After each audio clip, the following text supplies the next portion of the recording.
In a world filled with magic and wonder, Max was a curious young boy who loved exploring.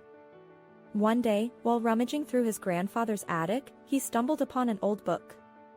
The cover was tattered and the pages were yellowed with age, but there was something about it that drew Max in. As he flipped through the pages, he realized that this was no ordinary book. Each page was filled with intricate illustrations of toys, and as he read the words aloud, the toys began to come to life. Max was amazed as he watched his teddy bear, action figures, and toy cars all spring to life and start moving around his room.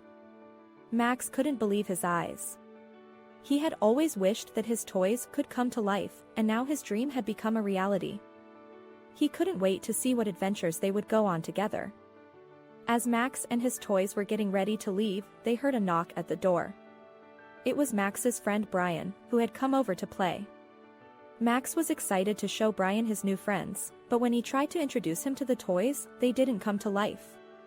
Max was confused. He had read the words in the book, but now the toys weren't responding. He realized that the magic only worked when he was alone, and he was disappointed that Brian couldn't join in on the fun. Brian could see that Max was upset, so he suggested that they go on an adventure of their own. Max was hesitant at first, but he soon realized that he didn't need the magic book to have fun with his friend. They walked through the woods, climbed trees, and even found a small stream to play in. Max was having so much fun that he forgot all about the magic book and his toys.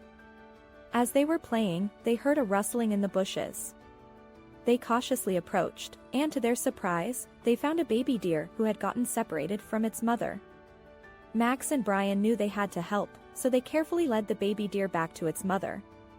As they were walking back home, Max realized that he had learned an important lesson. He didn't need the magic book to have fun and go on adventures.